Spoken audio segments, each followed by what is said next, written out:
ya habían empezado a introducirse en las iglesias herejías, las enseñanzas de los famosos gnósticos, personas que decían Dios no pudo crear el mundo, porque el mundo, el cuerpo, la materia es malo. Por lo tanto, un Dios santo, un Dios bueno, un Dios perfecto no puede tener contacto con el hombre bajo ningún concepto, no puede tener contacto con la materia. Entonces ellos creían que había una serie de, así lo llamaban, emanaciones, ¿verdad? Y Jesucristo era una emanación de Dios que prácticamente no tenía nada que ver con Dios. Y entonces él sí, como no era divino, como no era santo, como no era Dios, como no era creador, él sí podía tener contacto con el hombre, él sí podía tener contacto con la materia, porque al fin y al cabo él no era Dios. Y eso es lo que algunos gnósticos creían. Otros creían que este mundo, que ellos consideraban que era pecaminoso, malo, el cuerpo era la cárcel del alma, pues ellos decían que este mundo fue creado por los ángeles caídos.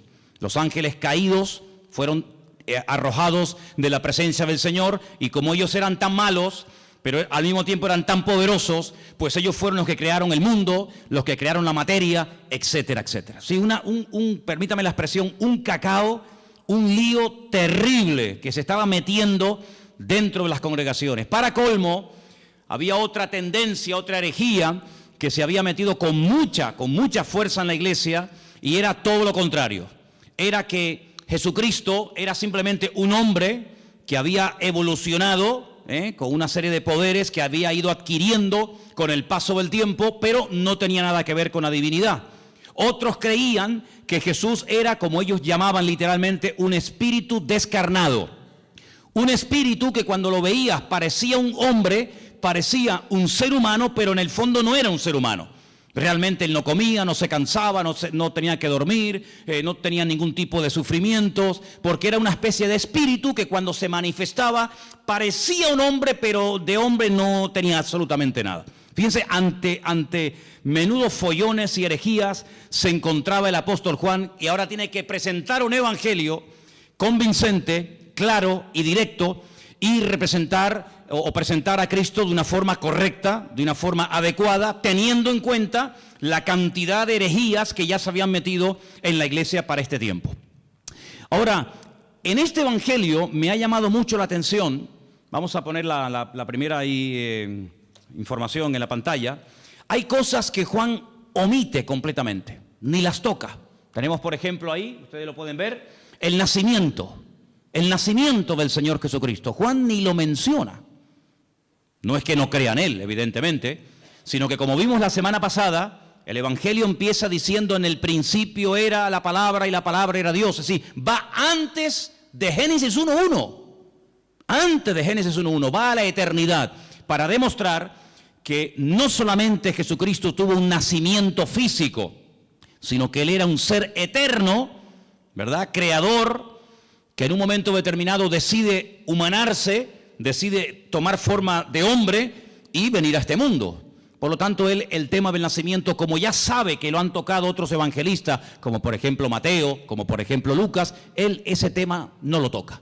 Tampoco habla del bautismo, no es algo a lo cual Juan le quiera dar énfasis. No habla de las tentaciones del Señor Jesucristo, que aparecen muy bien explicadas en algunos evangelios. No hace mención a lo que llamamos la última cena, la cena donde Jesús parte el pan y el vino con sus discípulos y establece lo que llamamos el nuevo pacto. No habla de la agonía de Cristo en el huerto de Getsemaní, donde allí es machacado, donde allí es triturada su voluntad, y donde allí, digamos, se rinde completamente al Padre diciendo: no se haga mi voluntad sino la tuya. Eso ni lo toca. No habla tampoco de la ascensión de Cristo.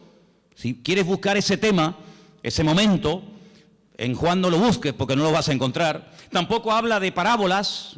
Por ejemplo, el Evangelio según San Mateo está lleno de parábolas. ¿Por qué? Porque él intenta presentar el reino de Dios, pero sin embargo Juan lo que intenta presentar al rey del reino de Dios, que es el Señor Jesucristo. Por lo tanto, no habla de las parábolas. Tampoco aparecen milagros de liberaciones de demonios. Incluso la palabra milagro, él la sustituye por una palabra que es la palabra moftim, en plural, que es la palabra señales. Y es la palabra que aparece, fijaros a dónde se remonta Juan. Juan era un hombre con un conocimiento de la palabra tremenda, tremenda.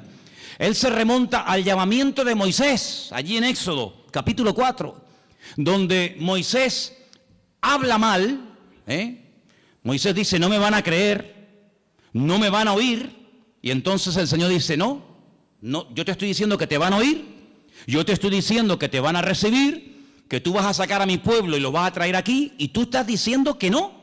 Es decir, ¿me estás llevando la contraria? Pues te voy a enseñar lo que le pasa a una persona cuando habla mal. Mete la mano en tu pecho. Metió la mano en el pecho y le dice, sácala ahora. Y cuando la sacó, estaba totalmente leprosa. Y se vuelve a meterla. Sácala, ya está limpia.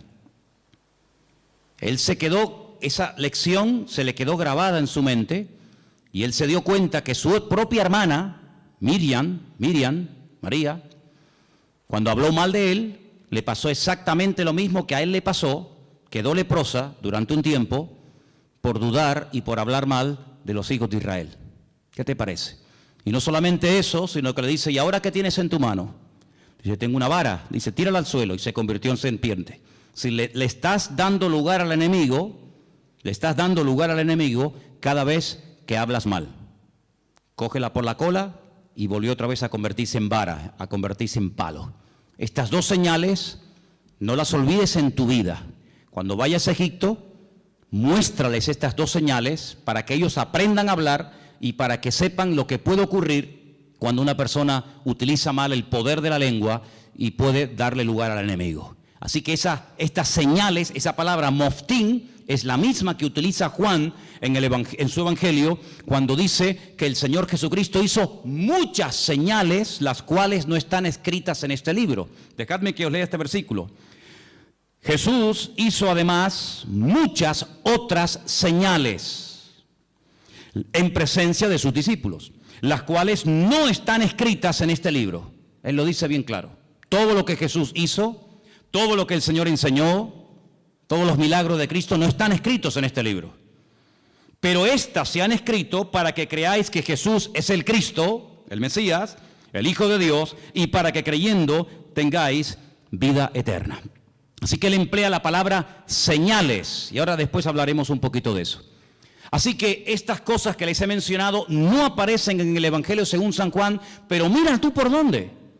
Si Juan no hubiera escrito su Evangelio, todas estas cosas que vamos a ver a continuación, la siguiente por favor, nunca sabríamos absolutamente nada de estas cosas que vamos a mencionar ahora, porque no las menciona ni Mateo, ni Marcos, ni Lucas.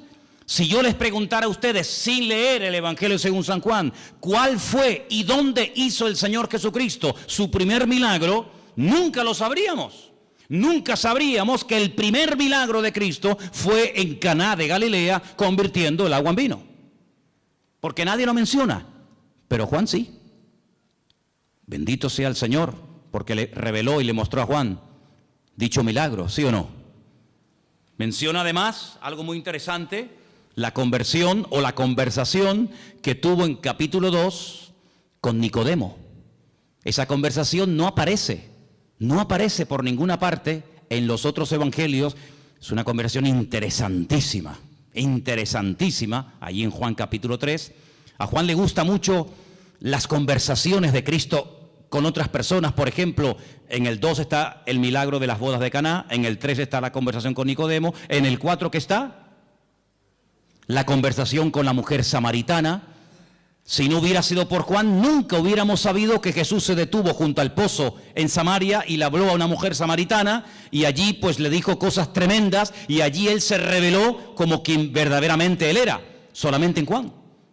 Si no se hubiera escrito el Evangelio según San Juan, nunca habríamos oído de que sanó a un paralítico en el capítulo 5 en el estanque de Betesda, que hacía 38 años que estaba esperando el movimiento del agua.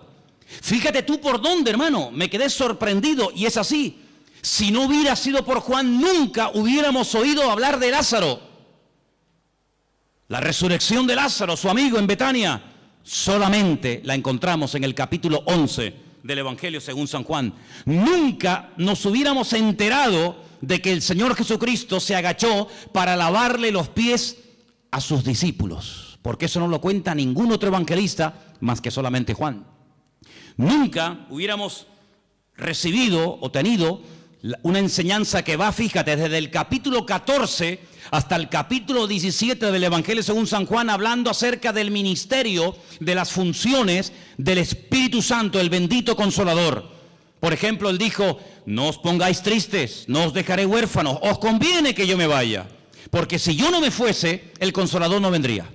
Pero cuando Él venga, porque yo le voy a rogar al Padre que os envíe otro Consolador para que esté con vosotros para siempre, Él me glorificará a mí, Él os guiará a toda la verdad, Él os hará saber lo que ha de venir, Él tomará de lo mío y os lo hará saber a cada uno de vosotros. Él además convencerá al mundo de justicia, de pecado y de juicio. ¿Qué te parece? Una enseñanza profunda del Espíritu Santo solamente en San Juan.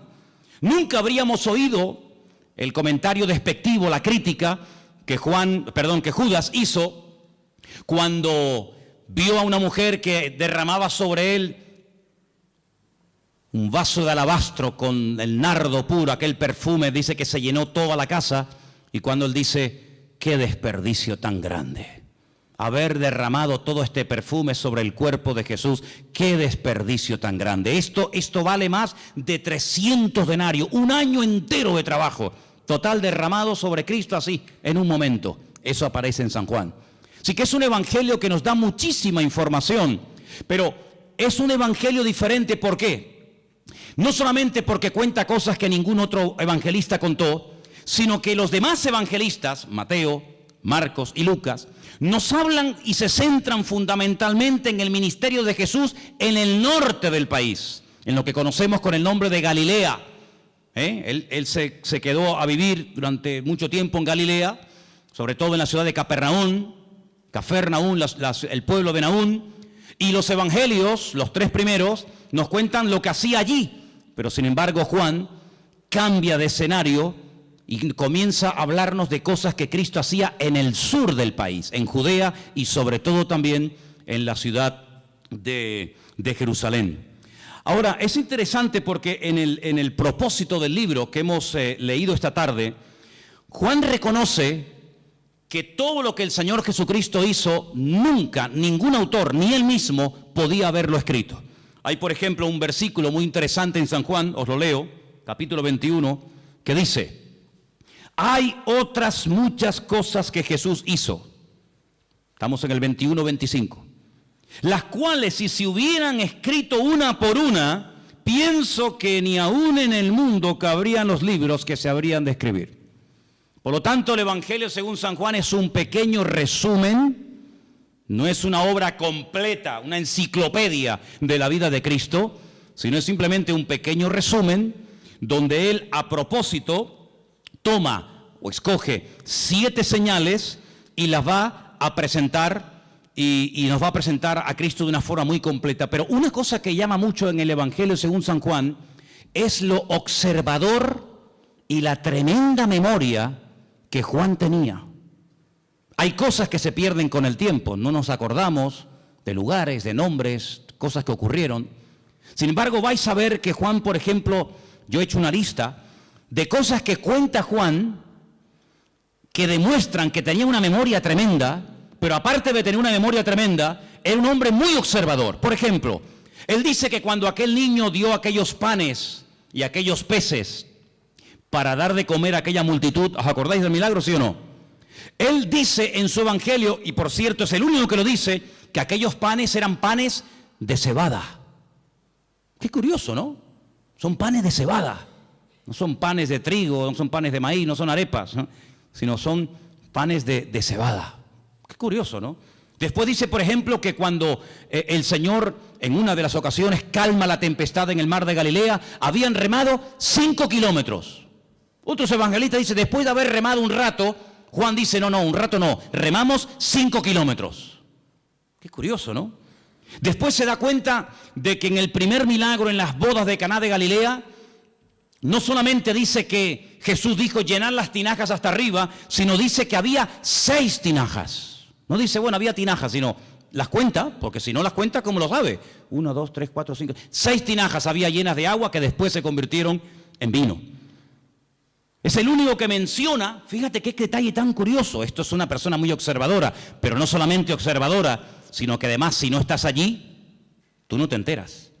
Porque les quiero decir que el único que se la jugó y que fue valiente y que estuvo al pie de la cruz hasta que murió fue Juan. Y por eso él dice que hay un momento, mientras él está agonizando en la cruz, hay un momento en el que los soldados comienzan a decir, oye, la túnica que lleva puesta este hombre es buenísima. Es una pena romperla en pedazos y un trozo para ti y otro trozo para ti. ¿Por qué no nos rifamos y echamos suertes? Y dice la Biblia que echaron suertes y a uno le tocó y se la llevó. Eso solamente lo cuenta Juan, que se rifaron la ropa del Señor. Después dice que cuando se llevan a ungir a Cristo al sepulcro, algunos dicen que lo envolvieron en una sábana y ya está. Juan dice, no, lo envolvieron en una sábana y le pusieron mirra, le pusieron aloe y había 100 libras entre mirra y aloe para envolver, para ungir el cuerpo del Señor. Es el único que dice que Nicodemo se llevó el cuerpo de Cristo para ungirlo. Es el único que dice que aquella mujer que derramó el vaso de alabastro, el vaso de nardo puro sobre el cuerpo de Jesús, dice que no solamente lo derramó, sino que toda la casa olió al perfume que olía el Señor Jesucristo. Otro detalle muy interesante. Después, por ejemplo, una de las cosas muy interesantes es que él dice que el templo de Jerusalén se tardó 46 años en ser restaurado y decorado por el rey Herodes, el único que lo dice. Es el único que menciona el detalle, muy interesante por cierto, que en Juan capítulo 4 dice que los samaritanos y los judíos como que no se llevaban entre ellos. Había un pique ahí, ni los samaritanos podían ver a los judíos, ni los judíos a los samaritanos. Son detalles muy significativos de un hombre que se fija mucho. Luego, algo que me ha llamado mucho la atención del Evangelio según San Juan, es que es un hombre que menciona lugares de Jerusalén porque se ve que conoce y se sabe muy bien mover en la ciudad de Jerusalén. Por ejemplo, menciona la puerta de las ovejas, capítulo 5, verso 2. Menciona el estanque de Betesda, capítulo 5. Menciona el otro estanque que hay en la otra punta de la ciudad, el estanque de Siloé, capítulo 9. Menciona una puerta que se llama el pórtico de Salomón, donde años más tarde o tiempo más tarde iría con Pedro, y allí orarían, ¿se acuerdan? Por el paralítico que estaba allí en la puerta del templo. Es el único que menciona el torrente de Cedrón, ese barranco que divide la ciudad del Monte de los Olivos. Él dice que el Calvario, aquel monte, tenía forma de calavera, lo registra también en su libro. Es un hombre, ya digo, tremendamente observador, una persona que conoce la ciudad de Jerusalén y se mueve por ella, diríamos, como pez en el agua. Ahora, en cuanto al tema de las herejías, Juan quería dar una imagen, una visión completa del Señor Jesucristo. Porque en aquellos tiempos estaban, como dije al principio, los que creían que Él no era un hombre, sino una especie de espíritu que se aparecía en forma humana, y estaban aquellos que decían que era tan divino, que no era un hombre. Claro, ¿cómo casar, cómo unir estas dos herejías? Hermanos, a lo largo de la historia, la iglesia, el pueblo de Dios, ha tenido que enfrentarse con un montón de problemas, de todo tipo. Pero algo que el enemigo ha utilizado y seguirá utilizando hasta el final de los tiempos contra nosotros, contra el pueblo de Dios, es tratar de meter sutilmente en las congregaciones lo que llamamos o conocemos con el nombre de herejías. ¿Qué es una herejía? Bueno, vamos a definirlo de la siguiente manera. El diablo sabe perfectamente que cuando uno conoce la verdad, cuando uno tiene un encuentro con él, cuando uno conoce la verdad, pues sabe diferenciar perfectamente lo incorrecto. Ya el ejemplo que hemos puesto en otras ocasiones, aquel hombre que trabajaba en un banco manejando todo el día divisas, manejando todo tipo de monedas. Antes había más que ahora, hoy en día con el tema del euro muchas monedas no existen, pero antes cuando viajabas por Europa, cada país tenía su moneda y tenías que cambiar franco, tenías que cambiar libras, tenías que cambiar pesetas. Bueno, ya eso prácticamente ha desaparecido. Pero le preguntaron un día a un hombre que manejaba constantemente divisas. Me imagino que habrás tenido que estudiar muchísimo, ¿no? Hacer muchos cursos para diferenciar los billetes falsos de los verdaderos. Y él dijo, jamás en mi vida yo he hecho un curso para estudiar billetes falsos. Y entonces, ¿cómo sabes diferenciar uno falso de uno verdadero? Dice, porque yo he estudiado muchísimo al billete verdadero. Yo lo conozco también, su tacto, hasta cómo huele, las características del billete verdadero, lo que se tiene que ver, lo que no se tiene que ver, dónde tengo que tocar, dónde no tengo que tocar. Lo conozco tan bien que en cuanto me presentan un billete falso, digo, este es falso, este no es verdadero. Porque conozco al verdadero. Ahora, si me pongo a estudiar todo lo falso, al final sé que son falsos, pero no conozco al verdadero. Y lamentablemente vemos que hoy en día también hay gente así, han estado un poco de tiempo en los mormones, un poco de tiempo en los Hare Krishna, un poco de tiempo en los Rosacruces, un poco de tiempo con los testigos de Jehová, un poco de tiempo con los evangelistas, un poco de tiempo con no sé quién. Al final tienen un cacao en la cabeza terrible, conocen tanto a sectas y filosofía, pero no conocen la verdad. Y Jesucristo no es uno más. Lo que Juan hace es presentar la verdad, porque él dice, la verdad os hará libres. Si yo empiezo a rebatir y a discutir y esto, no, con la discusión no llegamos a ninguna parte. Yo lo que voy a hacer es proponerme, seleccionar una serie de señales, presentaros la verdad de la forma más completa y variada y profunda posible, porque cuando lleguéis a conocer la verdad, cuando lleguéis a intimar con la verdad, os vais a dar cuenta de que lo falso ya no tiene ningún atractivo, ya no tiene ninguna tentación para vuestra vida, porque la verdad no solamente os hará libres, sino que la verdad os hará felices. ¿Cuántos dicen amén? Entonces él presenta a Cristo como la verdad y os vais a dar cuenta que la palabra verdad, verdadero, aparece así de veces en el Evangelio según San Juan. No hay una palabra que se repita más en este Evangelio como la palabra verdad o verdadero. Tengo aquí una pequeña lista, no están todos, pero para que veáis. Dice, yo soy el pan verdadero, el pan que descendió del cielo. No dice yo soy el pan. Bueno, podría decirlo, pero añade la palabra, yo soy el pan verdadero. Y entonces dice, el pan que comieron nuestros padres en el desierto, pues todos los que lo comieron murieron. Pero el que coma de mí nunca morirá. Después dice, yo soy la vid. Pero no dice solamente yo soy la vid, sino dice yo soy la vid verdadera. Juan capítulo 15, verso 1. Juan 8, 16 dice yo soy el juez, pero el juez verdadero. El juez que imparte verdaderamente justicia. Y os vais a dar cuenta de que aparece la palabra verdad por todo el Evangelio. Encontramos, por ejemplo, en Juan 14, 6, un versículo que todos conocéis de memoria, ¿sí o no? Sí. A ver, ¿qué dice Juan 14, 6? No, ese es 3:16, ese es el 3:16, el 14:6, 14:6. Yo soy el camino, yo soy la verdad y yo soy la vida. Otra vez la palabra verdad, continuamente la verdad, la verdad, la verdad, la verdad. Qué curioso que un día Pilato se le quedó mirando y le dijo, ¿y qué es la verdad?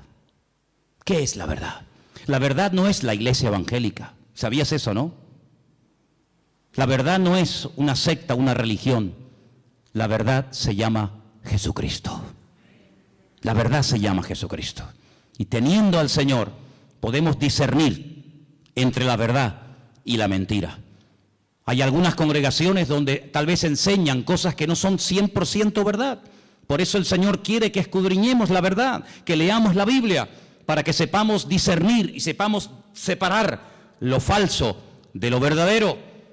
El apóstol Pablo le decía a Timoteo, quiero que sepas esto y lo tengas bien presente en tu vida, que dice el Espíritu de Dios que en los últimos tiempos, y lo dice claramente el Espíritu Santo, se meterán dentro de las congregaciones herejías, falsas doctrinas, doctrinas de demonios, que parecerán muy bonitas y muy atractivas, pero para eso tenemos la palabra, para comprobar en todo momento si lo que en mi iglesia se está predicando es la verdad. Y el día que aquí no se predique la verdad, levántese y váyase.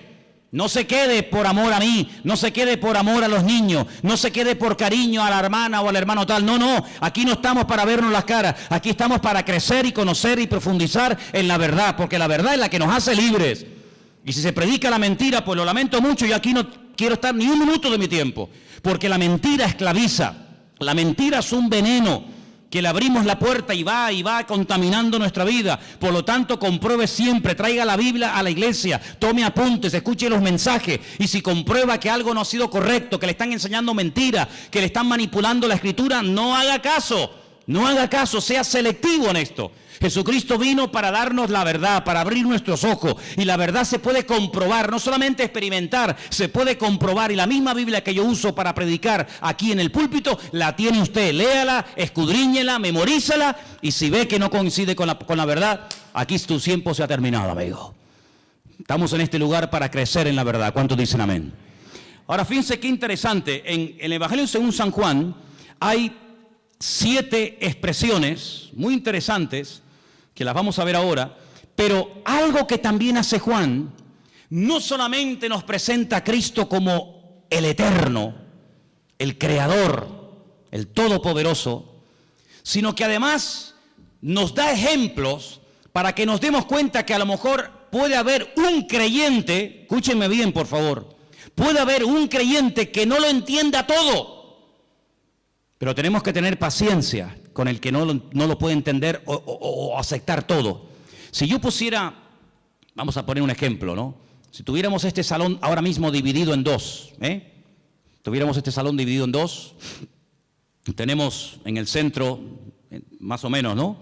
Tenemos en el centro una especie de cristal, de prisma, y proyectamos un rayo de luz desde ese lado en dirección al prisma. Todos los que están a mano izquierda verían solamente un rayo de luz, pero todos los que están a mano derecha verían 7, en 7 colores diferentes. Si yo les pregunto a los de la mano izquierda, ¿ustedes qué están viendo? Y me dicen, un rayo de luz. ¿De qué color? Blanca. ¿Seguro que veis uno solo? Contarlo bien, sí, uno solo. Vosotros, hermanos, ¿qué estáis viendo? Pues estamos viendo 7 rayos de 7 colores diferentes. Pero ¿cómo puede ser que unos vean 7 y otros vean 1? ¿Quién está viendo la verdad? Todos. Lo que pasa es que unos están a un lado y otros están a otro lado. Y estos, por estar en un lado, ven más que los que están en otra parte.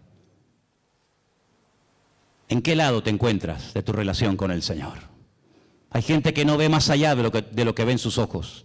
Y por eso se hunden, por eso se desaniman, porque no ven más allá.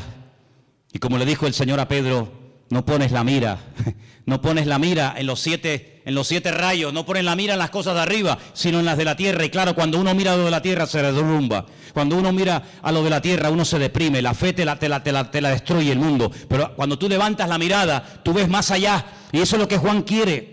No solamente presentarnos al Señor Jesucristo como divino, como creador, como un ser eterno, sino que también lo presenta como humano. Y fijaros las citas que os voy a dar para los que tomen nota, ¿no? En capítulo 2, verso 15, vemos a Cristo enfadado, con un látigo. Comienza a echar fuera a todos los que vendían en su casa y los llama ladrones. Me habéis convertido mi casa en cueva de ladrones. En el capítulo 4, verso 6, te lo encuentras cansado y sediento junto a un pozo, pidiendo un vaso de agua a una mujer samaritana. El verbo hecho carne, cansado del camino, pidiendo agua. Sus discípulos en el capítulo 4, verso 31, le daban de comer, porque lo notaban que era la hora de comer y él no había comido. En el capítulo 11, prácticamente todo el capítulo te lo encuentras llorando, quebrantado, emocionado, identificándose con el dolor de haber perdido a un amigo, a un ser querido. En el capítulo 1 y en el capítulo 8, verso 58, te lo encuentras en su preexistencia, Te lo encuentras que él sabe perfectamente lo que tiene la persona. Por eso Cristo no es un hombre que hace muchas preguntas. Ponte un día a hacer un estudio, te animo a que lo hagas. Empieza a buscar en la Biblia cuántas preguntas Cristo hacía. Generalmente muy pocas. Y la pregunta es ¿por qué? ¿Por qué Jesús no preguntaba cosas a la gente? Porque Él tiene todas las respuestas. Porque Él sabe todas las respuestas. Nosotros para saber ciertas cosas tenemos que preguntar, ¿y cómo fue? ¿Y dónde no fue? ¿Y quién estaba? ¿Y quién no estaba? ¿Y estabas tú? ¿No estabas tú? ¿Y fue arriba? ¿Fue abajo? ¿Era de noche? ¿Era de día? Tenemos que hacer muchas preguntas. Él no hace apenas preguntas porque Él tiene todas las respuestas.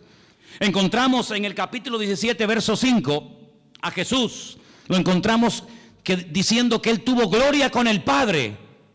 La misma gloria que tenía el Padre, Él la tenía. Y lo encontramos bajando del cielo en el capítulo 6. Pero fíjate tú qué interesante.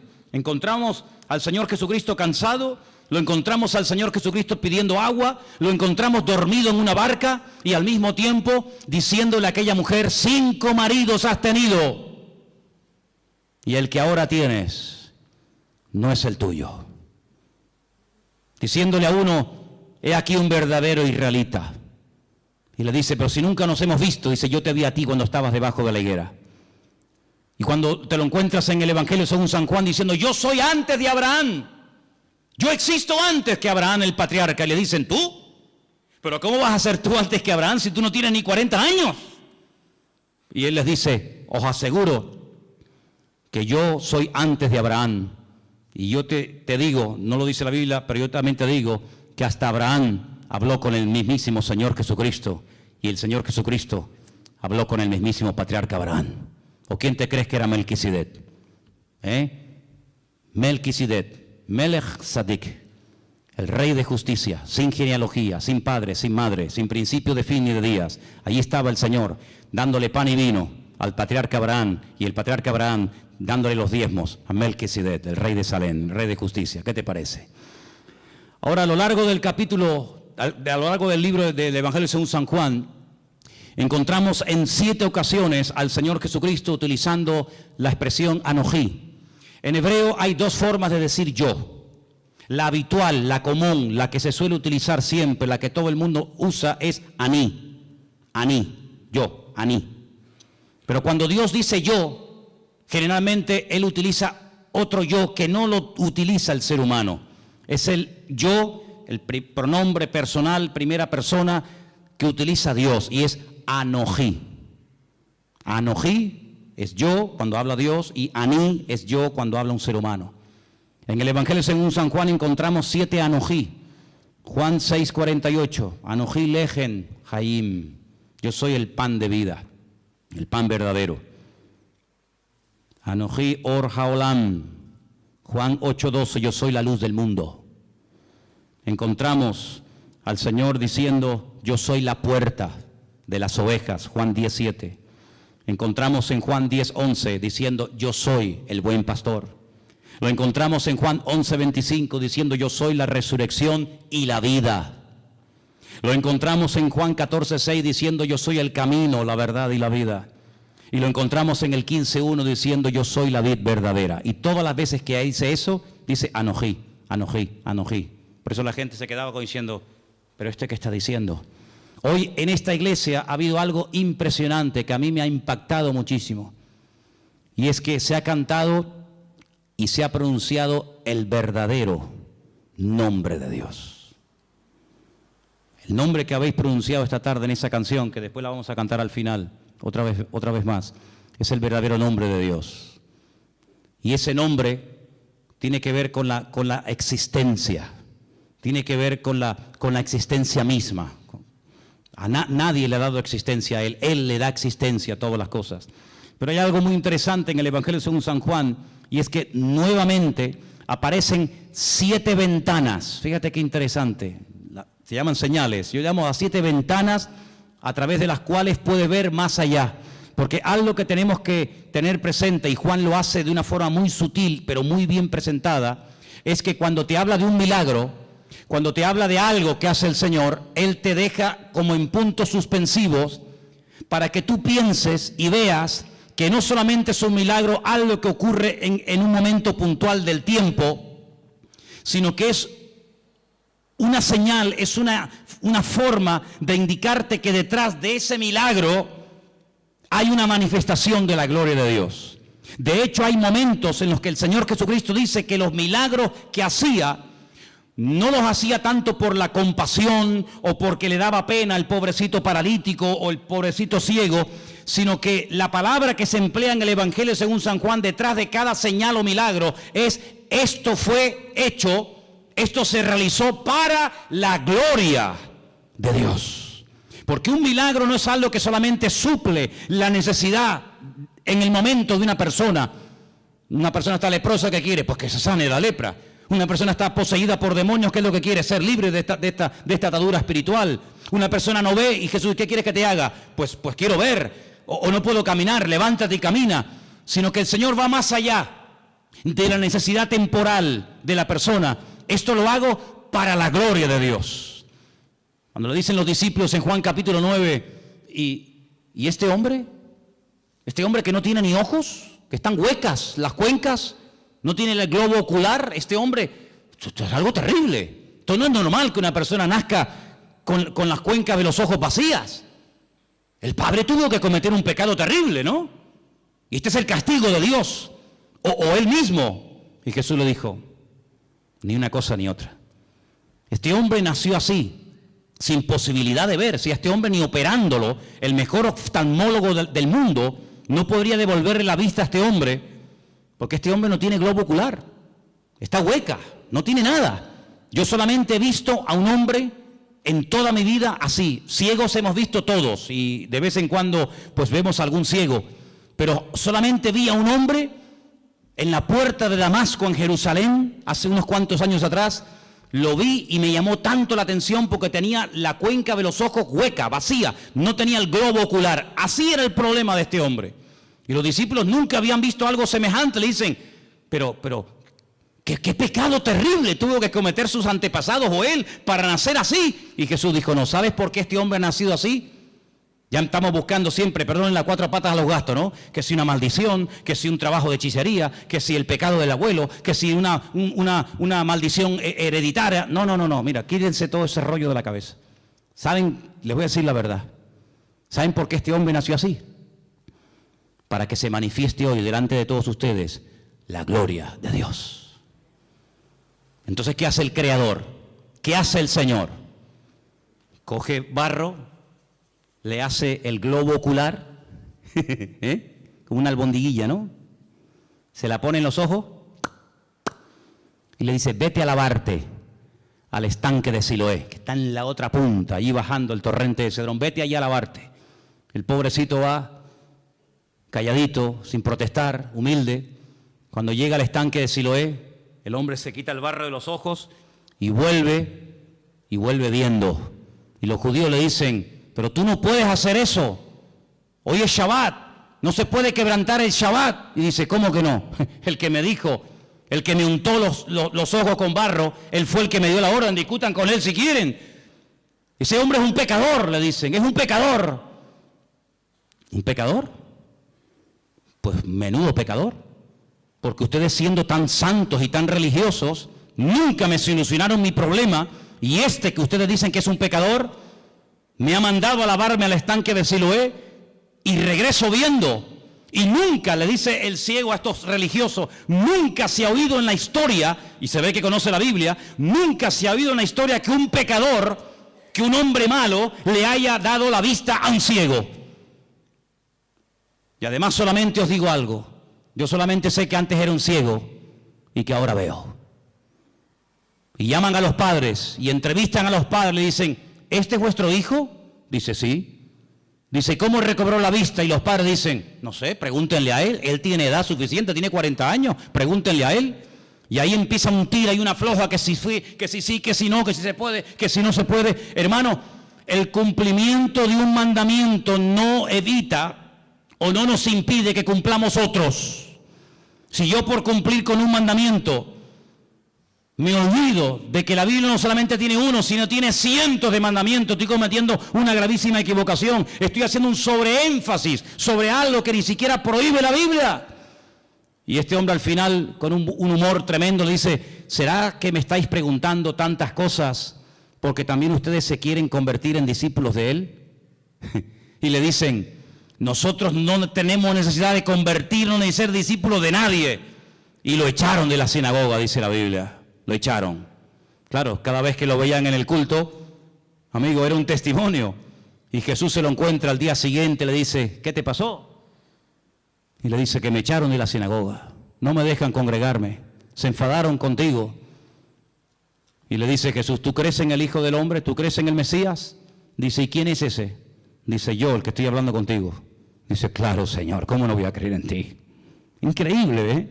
Todo esto lo cuenta San Juan. Si no fuera por este hombre, si no fuera por este evangelio, nos hubiéramos perdido cosas tremendas. Pero sobre todo algo que me llama la atención, que yo creo que Juan lo hizo a propósito. Lo dejó para el final, y quiero que lo leamos en esta tarde. Es el capítulo 21, donde se produce algo que ni Mateo, ni Marcos, ni Lucas jamás contaron. Yo no sé si les dio vergüenza o por respeto, no lo sé, pero nunca fueron capaces de tocar este tema.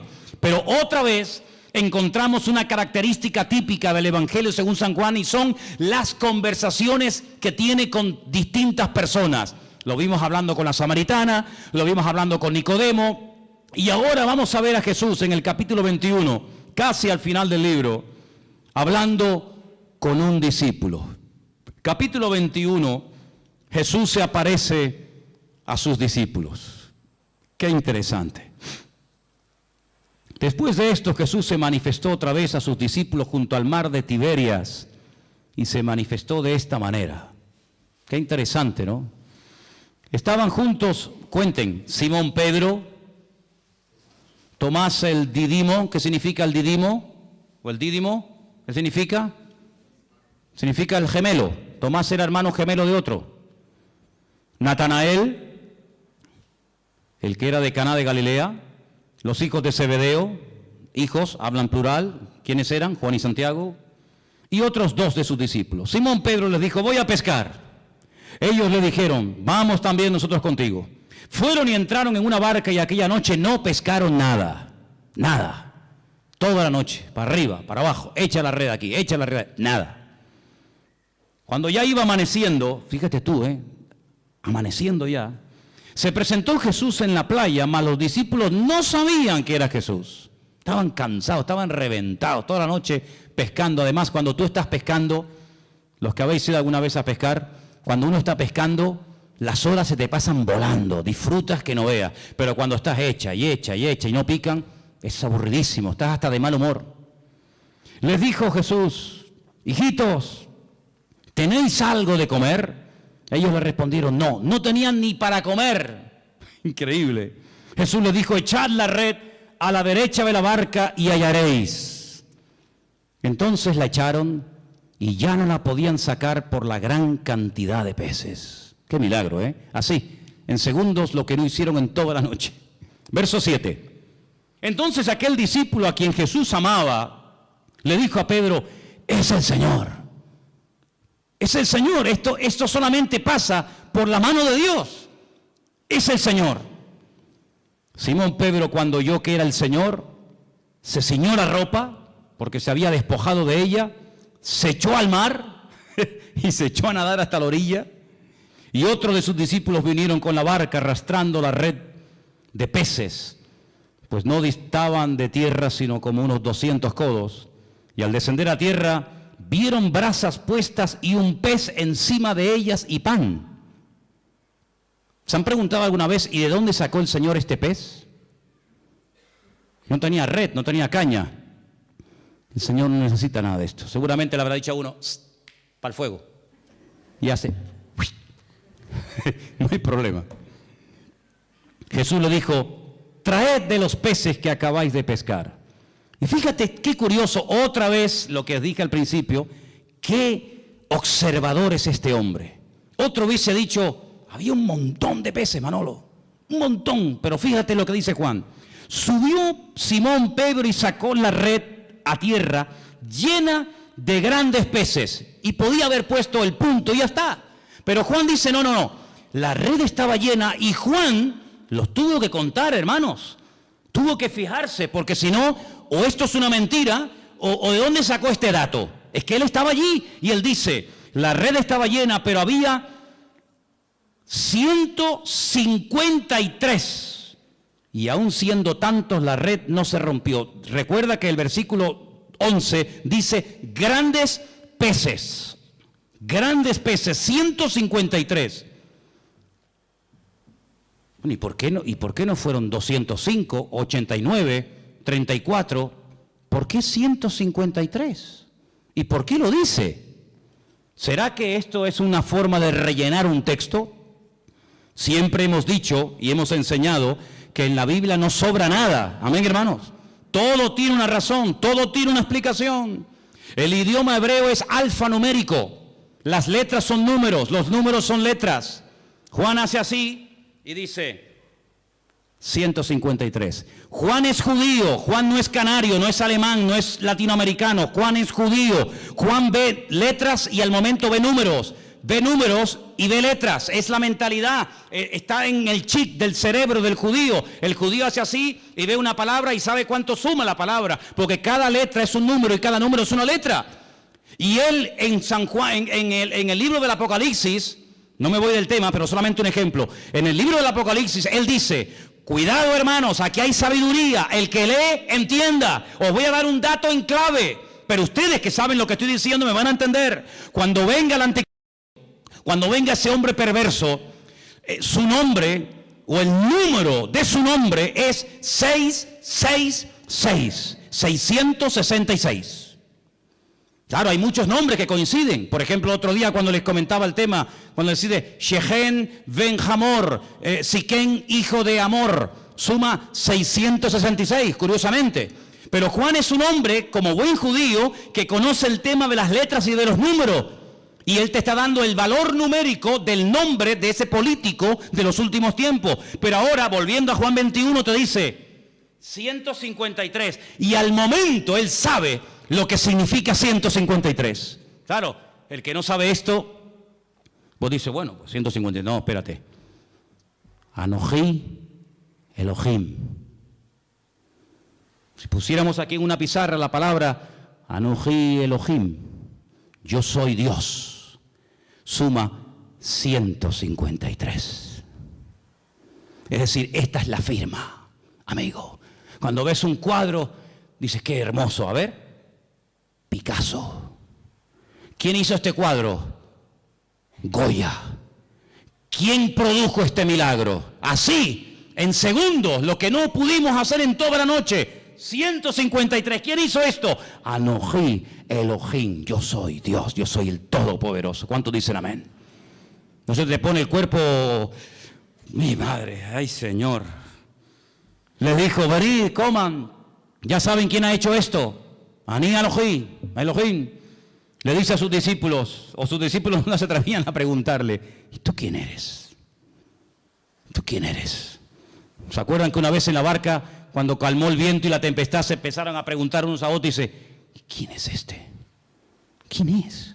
Porque habla muy bien, obra de maravilla, sana enfermos, pero ya calmar un mar en tempestad, eso es algo que nos vuelve locos. ¿Quién es este? Y ahora dicen, ¿quién es? Pero no se atrevían, porque sabían que era el Señor. Vino pues Jesús, tomó el pan, lo dio, asimismo el pescado. Esta era la tercera vez que Jesús se manifestaba a sus discípulos, después de haber resucitado de los muertos. Ahora ya están a gusto, ya están las barrigas llenas, ya han comido. Y ahora Jesús le dice a Pedro, Pedro, ven un momento, ven. ¿Cuántos había? Por eso le dije, cuenten cuántos discípulos hay. Había un montón, había un montón. Pero ahora solamente le dice a Pedro, a Simón Pedro. Simón, ven. Simón es Shishon. Viene del verbo lishtot, que significa escuchar. Shema, Simón, ven, escúchame un momento. Escuchar es obedecer. Escuchar es interiorizar. Shishon, ven para acá. Simón, hijo de quién? De Jonás. Es una contradicción. Tienes un nombre, Pedro, tienes un nombre que es una guerra, llevas una guerra. Shishon, el que escucha a Dios. Y Jonás, el profeta rebelde. ¿Cómo puede ser que por un lado oiga y por otro lado seas un rebelde? Ven acá, Pedro, esto no puede ser así. Hay un divorcio, hay una falta de equilibrio en tu vida. Y le dice, Simón, hijo de Jonás, ¿tú me amas más que estos? Y le dice, sí, Señor, sí. ¿Tú sabes que te amo? Y le dice, apacienta mis corderos. Ahora, el Evangelio según San Juan nos llegó a nosotros escrito en griego. En el griego hay 3 palabras para definir la palabra amor. Ágape, eros y fileo. En el texto griego se aprecia lo que en español, no sé en alemán, pero en español no se aprecia. En español es me amas y me amas. Y la respuesta es tú sabes que te amo, tú sabes que te amo, tú sabes que te amo. No notas ahí un juego de palabras, pero aquí hay mucho más que eso. Jesús le dice, Simón Pedro, ¿tú me agapeas? Y Simón Pedro le responde, sí Señor, yo te fileo. No, yo no te estoy preguntando eso. Yo te estoy preguntando si tú me agapeas, si tú me amas a mí como yo te amo a ti. Con ese amor perfecto, ese amor de Dios. Y Pedro le dice, sí Señor, tú sabes que yo te fileo, tú sabes que yo te amo como un amigo, pero es que yo no te estoy preguntando si tú quieres ser mi amigo. Yo no te estoy preguntando si yo te caigo bien. Yo te estoy preguntando si tú darías la vida por mí, porque tú sabes que el amor que yo tengo por ti es que de tal manera amé al mundo que di mi vida por el mundo. Entonces yo te estoy preguntando si tú me amas a mí como yo te he demostrado amarte a ti. Y Pedro le dice, Señor, tú sabes que yo ahí no llego, tú sabes que yo te fileo, pero yo no te agapeo. Y entonces al final, cuando el Señor ya se lo pregunta 3 veces, y Pedro capta la idea, y Pedro se da cuenta por dónde van los tiros, le dice en versículo 17, Pedro se entristeció. ¿Por qué? Porque Pedro reconoció que no podía llegar al nivel que el Señor le está pidiendo. Entonces, ¿qué le confiesa? Tú lo sabes todo. Tú sabes que yo soy un petardo como persona. Yo he fallado, he metido la pata. Menosprecié a todos estos, dije que no te iban a traicionar, que no te iban a vender, que te iban todos a abandonar, pero yo no. Y al final resulta que que no abre la boca, pero que estuvo allí al pie de la cruz, es el que estuvo, y resulta que yo te estaba negando delante de los romanos. Tú lo sabes todo, tú sabes que yo no doy la talla, tú sabes que te negué, tú sabes que no estuve contigo como tenía que estar, pero tú lo sabes todo. Y el Señor, que mira el corazón, y no mira solamente el fallo o el tropiezo accidental, sino mira el corazón, la nobleza de esa persona, le dice, apacienta mis ovejas. Porque de cierto te digo, cuando eras más joven, te ceñías, ibas a donde querías, mas cuando ya seas viejo, extenderás tus manos, te ceñirá otro y te llevará a donde tú no quieras. Y esto dijo, dando a entender con qué muerte había de glorificar a Dios. Y dicho esto, añadió, sígueme. Vemos en el Evangelio según San Juan, ¿te imaginas que hubiera terminado en el capítulo 20? ¿Te imaginas que hubiera terminado en el capítulo 21, verso 14? Que el Evangelio terminara así, lee el 14. Esta era la tercera vez que Jesús se manifestaba a sus discípulos y después de haber resucitado de los muertos. Amén. Cerramos el Evangelio y todos estaríamos tan contentos, ¿sí o no?, de tener un Evangelio maravilloso. Pero gloria a Dios por el capítulo 21. Porque el capítulo 21 nos muestra que el Señor Jesucristo se va a Galilea, va a buscar, claro, pero es que el Padre también buscó al hombre que le falló. Adán, ¿por qué te escondes? ¿Dónde estás?